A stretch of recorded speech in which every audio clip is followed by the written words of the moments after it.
Nosso tema hoje é o Dia do Consumidor, Dia Internacional do Consumidor. Estamos conversando com o advogado Sérgio Tanuri, especialista em direito do consumidor. Ele já falou que é uma ironia, né, no Dia do Consumidor a gente ter justamente nesse dia, né, mais medidas restritivas ao funcionamento do comércio. E a gente teve várias manifestações ontem, né, Silvio? Mas a gente procura por aí algumas informações sobre as manifestações contrárias ao lockdown, mas a gente encontra muito pouco, né? Parece que não houve nada. Parece que não aconteceu nada. Ainda bem que a gente está falando aqui delas, né, Lacombe?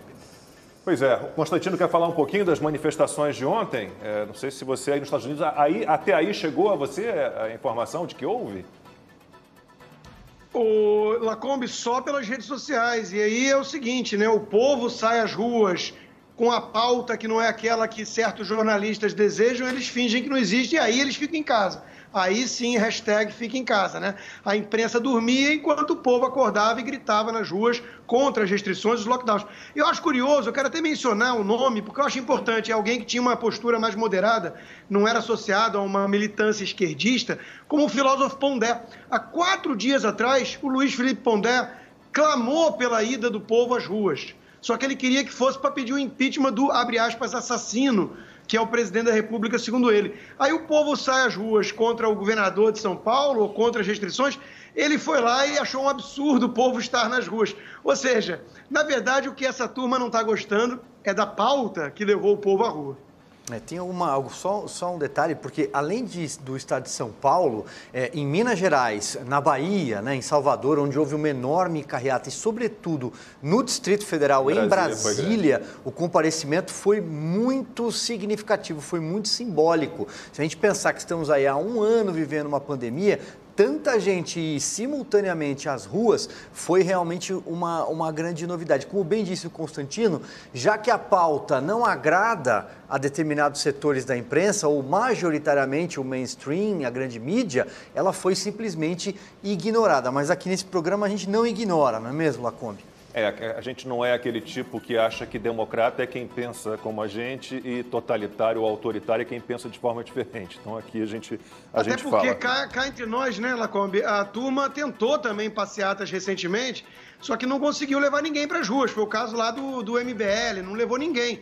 Foi um fracasso, um fiasco total. E olha que curioso, né? Quando o pessoal aqui nos Estados Unidos, por exemplo, do Black Lives Matter fazia manifestação, aí a imprensa aplaudia e depois saíram até estudos, vejam que coisa curiosa da ciência, né?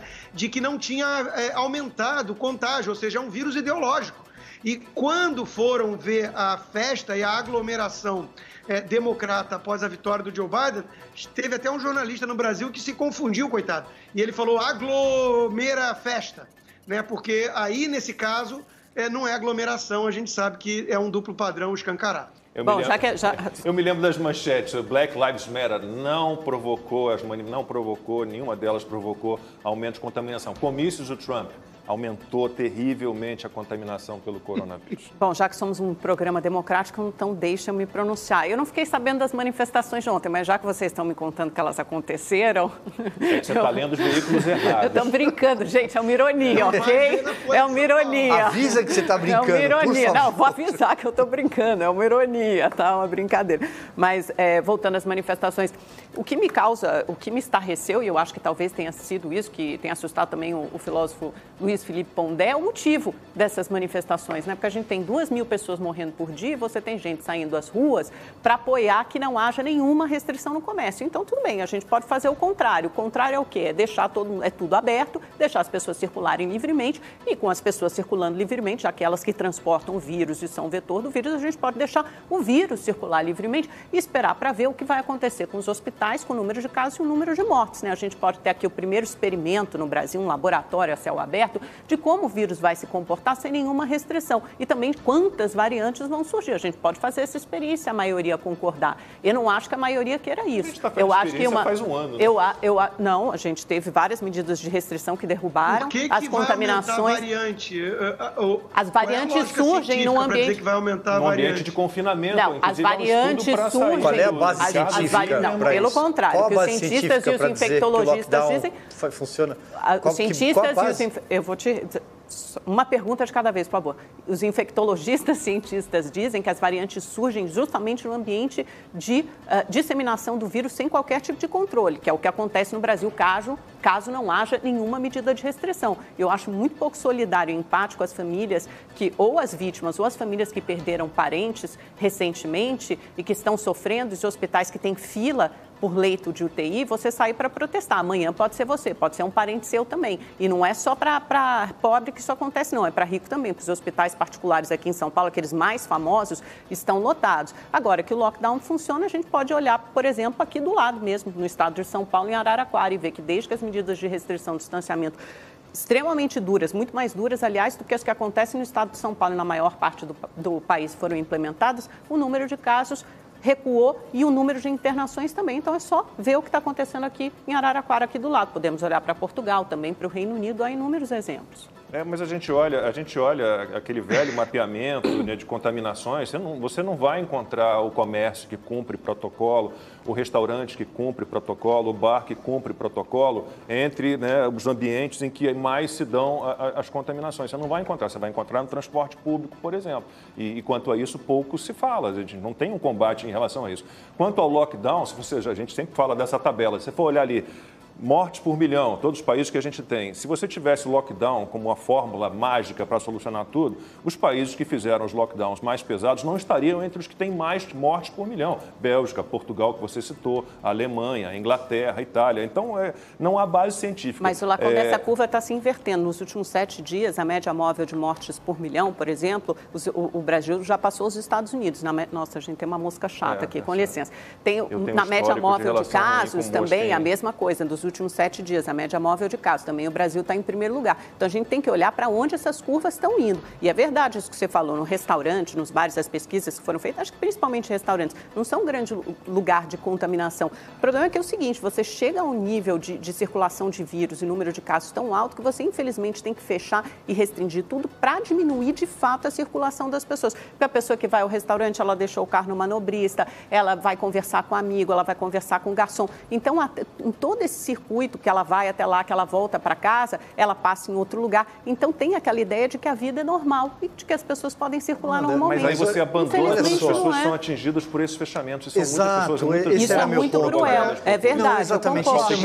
Isso é muito cruel. E aí tem um ponto... Acho que o Rodrigo está falando. Já que a Amanda lançou mão de um argumento que, para mim, soa um tanto sensacionalista, que é quem está saindo na rua se sentir quase culpado pela morte de pessoas, famílias que perderam.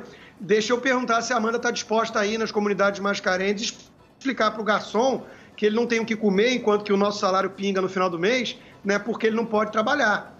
Então, eu acho que a gente tem que tomar algum cuidado com o tipo de argumento que a gente quer usar para causar um impacto emocional, Amanda, porque as pessoas estão morrendo e sofrendo por outros motivos que não apenas a pandemia, sem falar que não há essa robustez toda científica para esse tipo de medida. Os transportes públicos continuam lotados, a Argentina apresentou resultados péssimos com um lockdown muito mais intenso que o nosso, então não há a prova sequer de que essas medidas drásticas que ferem totalmente as nossas liberdades funcionam.